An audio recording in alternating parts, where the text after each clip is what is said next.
नमस्कार, संकल्प न्यूज में आपका स्वागत है। मैं हूं दीपाली वर्मा। आइए नजर डालते हैं आज की मुख्य खबरों पर।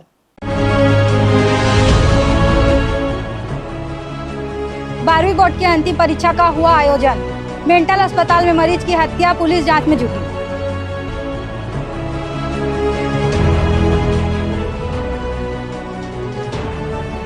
चैम्बर ऑफ कॉमर्स ने किया पियाऊ घर का उद्घाटन।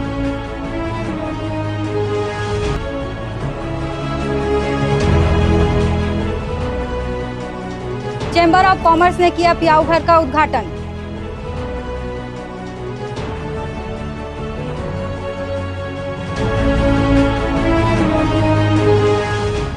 और महतारी वंदन योजना में केवाईसी के लिए भीड़।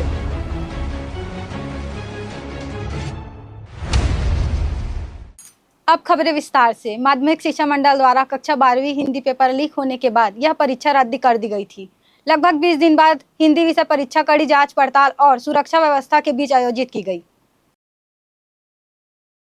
कक्षा 12वीं बोर्ड परीक्षा में हिंदी का पर्चा लीक होने के बाद इस परीक्षा को रद्द किया गया था। इसके बाद 10 अप्रैल को हिंदी विषय की परीक्षा आयोजित की गई। जिले में बने 88 परीक्षा केंद्रों में लगभग 9,400 विद्यार्थियों ने परीक्षा दी। इस दौरान जिला शिक्षा अधिकारी ने अलग अलग केंद्रों में जाकर परीक्षा व्यवस्था का जायजा लिया। जिला शिक्षा अधिकारी प्रवास सिंह बघेल ने बताया कि सभी केंद्रों में शांतिपूर्ण परीक्षा संचालित हुआ है। उन्होंने बताया कि कक्षा 12वीं की परीक्षा में शुरुआत से ही लगभग 216 परीक्षार्थी एब्सेंट रहे हैं। इस अंतिम परीक्षा में भी यही विद्यार्थी शामिल नहीं हुए हैं। जैसे आप सभी को मालूम है कि 12वीं हिंदी का पेपर निरस्त हुआ था, तो लगभग 20 दिन बाद 25 दिन बाद जो पेपर हो रहा था, तो हमारी पहली चिंता ये थी कि एब्सेंटीज ना बढ़े। तो सुबह से जिले की जितनी टीमें निरीक्षण पर निकली थी, मेरे द्वारा टेढ़ीसरा, स्टेशन मोड़ी पार, घुमका, सुकुल ध्यान, पैरल स्कूल का निरीक्षण किया गया। सभी जगह जितने बच्चे पहले उपस्थित थे, सभी बच्चे परीक्षा देते पाए गए।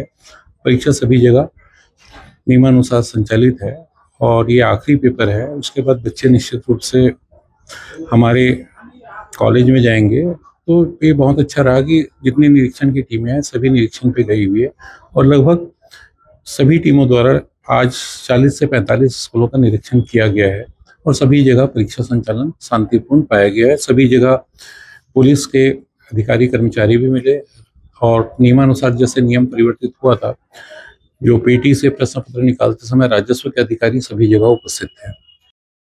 शहर के प्यारेलाल स्कूल में आयोजित परीक्षा के दौरान विद्यार्थियों को काफ़ी कठिनाइयों का सामना करना पड़ा, क्योंकि इस क्षेत्र में बिजली विभाग द्वारा 3 घंटे के मेंटेनेंस कार्य के लिए लाइट बंद कर दिया गया था। सुबह 9 बजे से 12:15 तक परीक्षा आयोजित की थी और बिजली विभाग द्वारा सुबह 9 बजे से 12 बजे तक लाइट बंद किए जाने के चलते गर्मी के बीच विद्यार्थी हलाकान होते रहे। अमित चटर्जी के साथ ब्यूरो रिपोर्ट, संकल्प न्यूज़।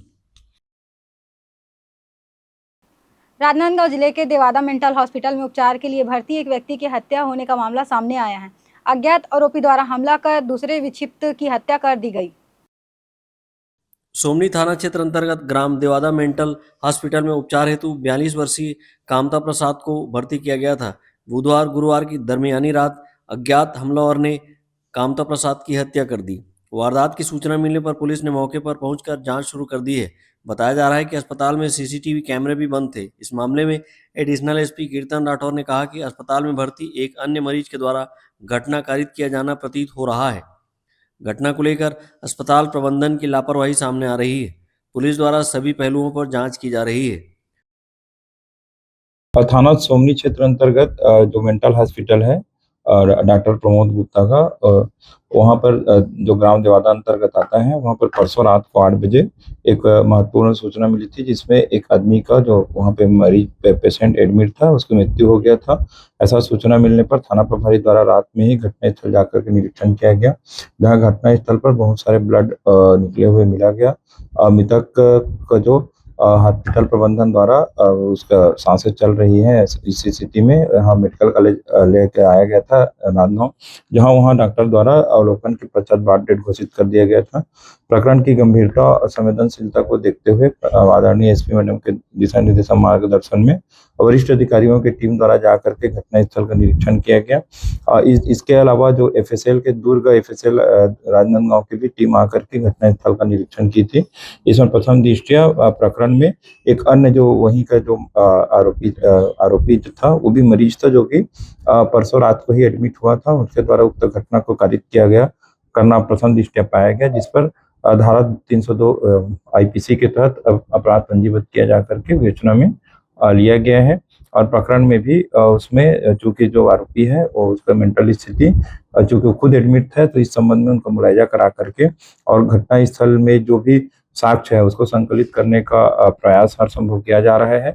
उक्त प्रकरण में कई ऐसे भी तथ्य आए हैं जिसमें हॉस्पिटल प्रबंधन के द्वारा प्रथम दृष्टया लापरवाही बरतना भी पाया गया है। इस दिशा में भी पुलिस जांच में विवेचना कर रहे हैं बारीकी से, जिसमें उनके द्वारा किसी भी प्रकार का साक्ष्य मिलने पर जानबूझ करके घटना कारित करने में किसी प्रकार का लापरवाही बरतने संबंधी साक्ष्य मिलने पर आगे उसमें विधि सम्मत धारा जोड़ करके आगे विवेचना कार्रवाई की जाएगी।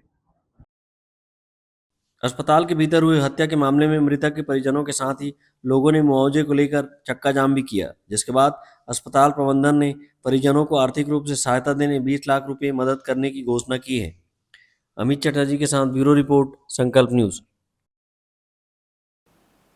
भीषण गर्मी के चलते राहगीरों को राहत देने के लिए चेंबर ऑफ कॉमर्स एवं सराफा व्यापारी संघ ने राजनांदगांव के भारत माता चौक में शीतल प्याऊ घर की शुरुआत की है। गर्मी के मौसम आते ही नदी नाले तालाब सूखने लगते हैं, पानी की समस्या बनी रहती है। वहीं अपने कामकाज निपटाने दूर दराज से आए लोगों को पेयजल की समस्या बनी रहती है। ऐसे में चेंबर ऑफ कॉमर्स एवं सराफा व्यापारी संघ ने शहर के भारत माता चौक में शीतल प्याऊ घर का शुभारंभ किया और राहगीरों को राहत पहुंचाने का बीड़ा उठाया है। चेंबर ऑफ कॉमर्स और सराफा व्यापारी संघ का कहना है कि इस बार शहर में 11 प्याऊ घर खोलने का लक्ष्य रखा गया है, जिसमें 3 चलित प्याऊ घर शामिल हैं। जिला सराफा राजनांदगांव की ओर से और छत्तीसगढ़ चेंबर ऑफ कॉमर्स की टीम राजनांदगांव एसोसिएशन दोनों मिलकर आज भारत माता चौक में पानी प्याऊ का उद्घाटन किया। सभी आने जाने वालों को पेयजल ठंडा पिलाया गया। बहुत बहुत बधाई और धन्यवाद। ये 2 महीना रहेगा पूरी गर्मी भर, ये प्याऊ पूरा पिलाया जाएगा, शीतल जल बिल्कुल शुद्ध। जिला सराफ में शुद्धता का विशेष ध्यान रखा गया है। मैं जिला सराफा एसोसिएशन अध्यक्ष की ओर से सबको बहुत बहुत बधाई एवं छत्तीसगढ़ चेंबर ऑफ राजनांदगांव इकाई को भी बहुत बहुत धन्यवाद दें। चेंबर ऑफ कॉमर्स का जिस दिन से हम बन गया था, जो हमारा नया कार्यकारिणी बन गया तो उस दिन हमने प्रयास किया। पहले कार्यकाल में हमने 4 प्याऊ खोली थी, इस बार हम संकल्प लेते हैं 11 प्याऊ का। ये प्याऊ 4थे चरण का है, इसमें जिला सराफा का योगदान है। चैम्बर तो निमित्त मात्र है, चैम्बर है क्या 40 संस्थाओं को मिला के एक बनी हुई चैम्बर है, तो सराफा भी चैम्बर ही है। तो कुल मिला के जिला सराफा ने इसमें योगदान दिया है और सराफा इसको बहुत शालीनता से 2 महीना पूरा देखता है। और जो मेन देखने वाले हैं वो सुनील कोटड़िया, जो सराफा के सक्रिय सदस्य हैं। पिछली बार भी उन्होंने पूरा 2 महीना तन मन और धन से सहयोग किया था। हालांकि धन सराफा में कोई दिक्कत नहीं आ जाता है। और आगे भी हम परसों हम चिखली में खोलने वाले हैं और 3 चलित प्याऊ और खोल रहे हैं। हमारा लक्ष्य 11 प्याऊ का, 8 स्थिर और 3 चलित। और आगे भी प्रयास रहेगा, शहर में कोई प्यासा नहीं रहे, संस्कार दानी का कुछ तो मैसेज जाना चाहिए। और चैम्बर का मुख्य उद्देश्य है व्यापारी और व्यापार की रक्षा करना। उसके अलावा हम व्यापारी हैं तो हमारा धर्म है समाज सेवा और सोशल वर्क। तो चैम्बर भी अगर है तो इंसानी ना मेंबर, तो हम सोशल वर्क में जितना प्रयास करते हैं, जितना भरसक हो सके अच्छे से अच्छा कार्य करने का प्रयास करते हैं। चेंबर ऑफ कॉमर्स एवं सराफा व्यापारी संघ ने शीतल प्याऊ घर संचालित कर जल के महत्व को बताया है, साथ ही जल संरक्षण और पर्यावरण संरक्षण का संदेश दिया है। अमित चटर्जी के साथ ब्यूरो रिपोर्ट, संकल्प न्यूज। अब वक्त है ब्रेक का। ब्रेक के बाद आप देखेंगे केवाईसी के लिए भीड़।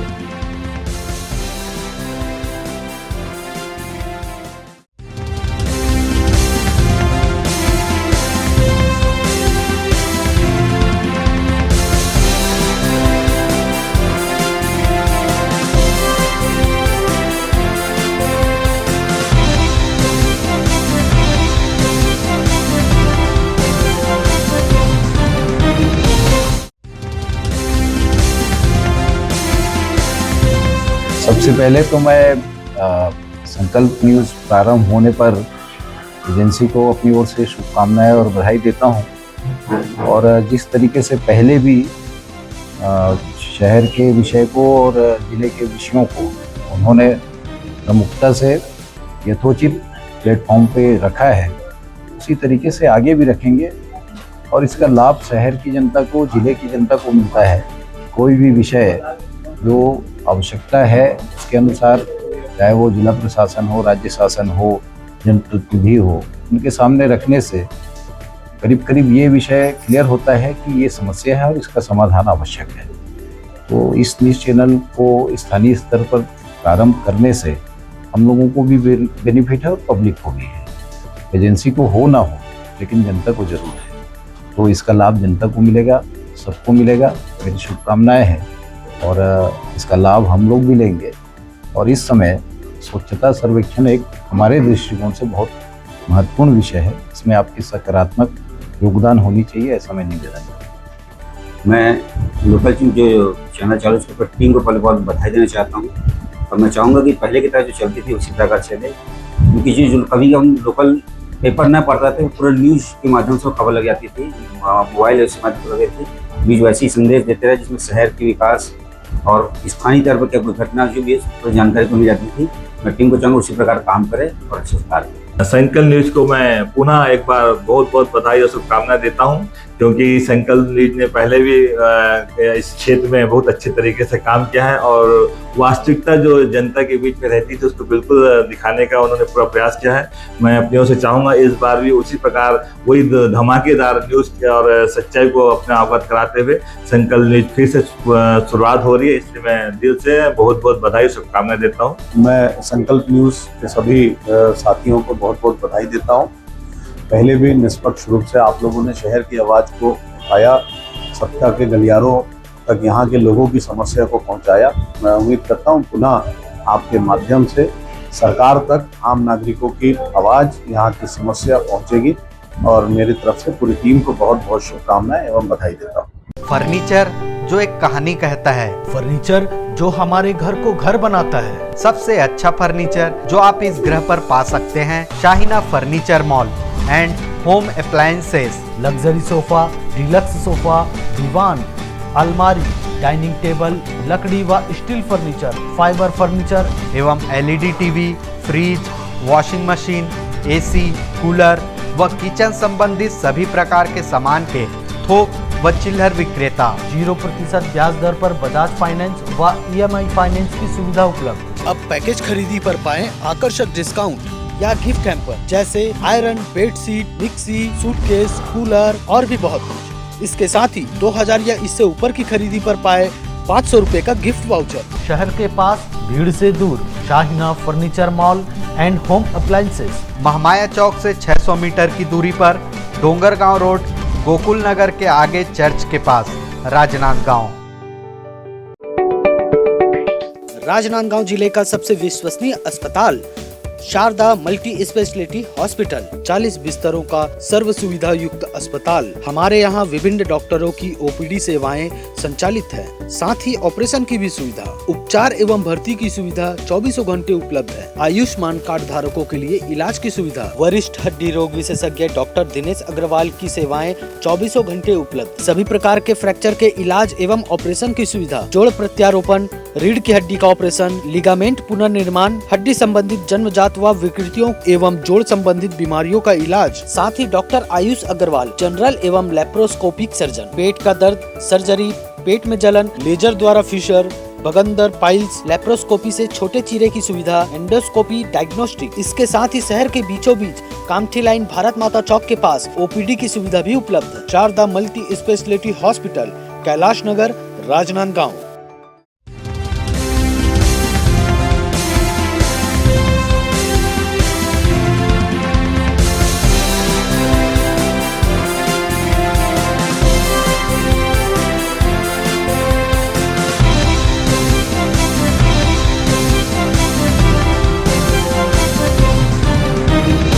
ब्रेक के बाद आपका स्वागत है। महतारी वंदन योजना के तहत EKYC कराने के लिए महिलाओं की होड़ दिखाई दे रही है। महिलाएं हितग्राही आंगनबाड़ी केंद्रों और चॉइस सेंटरों के चक्कर काट रही है। महतारी वंदन योजना के तहत ई-केवाईसी करने के लिए महतारी वंदन आईडी की आवश्यकता है, जिसको लेकर बड़ी संख्या में महिला हितग्राही आंगनबाड़ियों में जाकर अपना हितग्राही आईडी नंबर ले रही हैं। इसके बाद इस नंबर के जरिए ई-केवाईसी किया जाएगा। इस माह ई-केवाईसी नहीं होने के चलते महतारी वंदन योजना की राशि मई माह में नहीं आने की अफवाह भी फैली हुई है, जबकि राज्य सरकार के निर्देशानुसार ई-केवाईसी 30 जून तक कराना अनिवार्य है। इसके लिए महिलाओं को कहीं भी भटकने की जरूरत नहीं है। संबंधित आंगनबाड़ी केंद्रों में ही महिलाओं का निःशुल्क ई-केवाईसी करने शिविर का आयोजन भी किया जाएगा। महिला एवं बाल विकास अधिकारी गुरप्रीत कौर ने बताया कि सभी आंगनबाड़ी केंद्रों में ई-केवाईसी करने के लिए शिविर आयोजित होगा। उन्होंने कहा कि एक साथ शिविर का आयोजन इसलिए नहीं किया जा रहा है क्योंकि इससे सर्वर डाउन की समस्या आएगी। उन्होंने बताया कि एक के बाद एक सभी आंगनबाड़ी केंद्रों में 30 जून के पहले तक शिविर लगाकर ई-केवाईसी का कार्य पूर्ण किया जाएगा। महतारी वंदन योजना के तहत अभी ई-केवाईसी सभी हितग्राहियों का होना है। राजनांदगांव जिले में लगभग 2,40,000 महिलाएं हैं जिनका ई-केवाईसी होना है और ये ई-केवाईसी 30 जून तक होना है, इसलिए अभी किसी को भी हड़बड़ाने की जरूरत नहीं है और सभी आंगनबाड़ी केंद्रों के माध्यम से होगा। ये जो वीएलई है उनका प्रशिक्षण हुआ है। अभी लगभग हमारे जिले में 247 वीएलई प्रशिक्षित हो चुके हैं और उनके द्वारा ये बनाया जाएगा। निःशुल्क रूप से ये होगा और आंगनबाड़ी कार्यकर्ता स्वयं ही हितग्राहियों को बताएंगी जिस दिन आंगनबाड़ी केंद्र में शिविर होगा, तो हमको बस आंगनबाड़ी केंद्र के संपर्क में रहना है और कार्यकर्ता स्वयं ही जब वहाँ शिविर लगेगा तो बताएंगी। और अभी हमको क्रमबद्ध रूप से, क्योंकि एक साथ वीएलई सभी का नहीं बना सकते, इसलिए क्रमबद्ध रूप से वो एक एक आंगनबाड़ी करके वो सभी जगह पूरे गांव और शहर के पूरे वार्ड को कवर करेंगे। और हमारे यहाँ अभी गांव में भी चालू हो गया और आज भी जैसे शहर में भी कन्हारपुरी में शिविर चल रहा है, तो किसी को भी अभी समय है और हम लोग इसको चरणबद्ध रूप से इसको करवा रहे हैं। ई-केवाईसी करने को लेकर महिलाएं योजना की राशि बंद होने की अफवाह से भयभीत होकर तत्काल ई-केवाईसी के लिए पहुंच रही हैं, जिसके चलते कई लोक सेवा केंद्रों में सर्वर भी डाउन हो गया है, जबकि ई-केवाईसी की सुविधा आंगनबाड़ी केंद्रों में शिविर के माध्यम से प्रदान की जाएगी। अमित चटर्जी के साथ ब्यूरो रिपोर्ट, संकल्प न्यूज़। राजनांदगांव शहर के चौखड़ियापारा क्षेत्र में एक व्यक्ति के द्वारा लंबे समय से गौ तस्करी करने की शिकायत लेकर आज गौ सेवक बसंतपुर थाना पहुंचे। राजनांदगांव शहर के चौखड़ियापारा क्षेत्र में गौवंश की चोरी कर उसे बेचने का मामला सामने आया है। वार्ड के लोगों के साथ गौ सेवकों ने बसंतपुर थाने पहुंचकर इस मामले में संबंधित व्यक्ति के खिलाफ कार्रवाई करने की मांग की है। वार्ड के संतोष कुमार साहू ने कहा कि काफी दिनों से मोहल्ले के ही देव यादव के द्वारा गौ तस्करी की जा रही है। उन्होंने कहा कि हमने सबूत के साथ पकड़ने सीसीटीवी कैमरे की मदद ली और सीसीटीवी कैमरे में एक नंदी को बेचते हुए फुटेज रिकॉर्ड हुआ है। गौ सेवकों ने कहा कि आरोपी व्यक्ति के द्वारा एक नंदी को 15,000 में बेचा जा रहा था। रात भर नंदी को घर के कमरे में बंद रखा गया और सुबह वाहन के माध्यम से उसे बेचने की तैयारी की गई थी। जैसे ही वाहन में नंदी को चढ़ाया गया, गौ सेवकों की मदद से उक्त नंदी को छुड़ा लिया गया। इस मामले में गौ सेवकों ने कार्रवाई किए जाने की मांग की है। हमारे मोहल्ले में गौ तस्करी का काम चल रहा था बहुत दिनों से और ये काम देव यादव अभी किए हैं, जिसका वीडियो रिकॉर्डिंग हुआ है हमारे मोहल्ले में। और हमारे मोहल्ले में क्या है, अभी सीसीटीवी कैमरा लगाए हैं, तो उसी की वजह से क्या है, अभी पता चला है कि ये लोग पहले से करते आ रहे थे, लेकिन अपने पास सबूत के साथ थाने में उनके नाम से एफआईआर करने आए। बसंतपुर थाने पहुंचे लोगों ने बताया कि इससे पहले भी अन्य गौवंश को चोरी करके बेचा गया है। अमित चटर्जी के साथ ब्यूरो रिपोर्ट, संकल्प न्यूज़। राजनांदगांव जिले के सुरगी पुलिस चौकी क्षेत्र में जुए के खिलाफ बड़ी कार्रवाई हुई और 9 जुआरियों को गिरफ्तार किया गया है। सुरगी पुलिस चौकी को देहात पेट्रोलिंग के दौरान सूचना प्राप्त हुई कि ग्राम सिंगोला मिनी स्टेडियम में कुछ व्यक्ति ताश पत्ती से रुपये पैसों का दाव लगाकर जुआ खेल रहे हैं। सूचना पर तत्काल कार्रवाई करते हुए चौकी प्रभारी सुरगी निरीक्षक ढाल सिंह साहू के नेतृत्व में पुलिस टीम द्वारा मौके पर दबिश दी गई। रेड कार्रवाई के दौरान कुल 9 जुआरियों को मौके से गिरफ्तार किया गया है और उनके कब्जे से 7,330 रुपये नकद, 8 मोबाइल फ़ोन, 7 मोटरसाइकिल जब्त किया गया है, जिसकी कुल कीमत 6,02,830 रुपये आंकी गई है। आदरणीय एसपी मैडम के दिशा निर्देश मार्गदर्शन में जिले में जितने भी आपराधिक गतिविधि है उस पर नियंत्रण रोकथाम के लिए प्रतिबद्ध होकर राजनांदगांव पुलिस द्वारा लगातार कार्रवाई की जा रही है।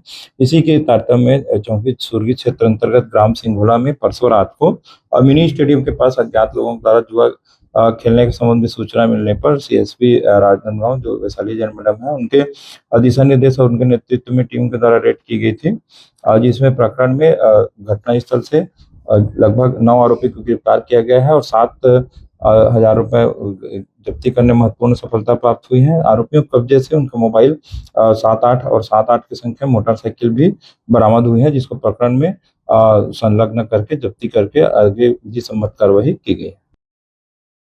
पकड़े गए आरोपियों के खिलाफ छत्तीसगढ़ जुआ प्रतिषेध अधिनियम 2022 की धारा 3 के तहत अपराध पंजीबद्ध कर विधिवत कार्रवाई की गई है। साथ ही आरोपियों के विरुद्ध पृथक से धारा 170, 126, 135(3) बीएनएस के अंतर्गत कार्रवाई करते हुए माननीय कार्यपालिक मजिस्ट्रेट राजनांदगांव के समक्ष प्रस्तुत किया गया।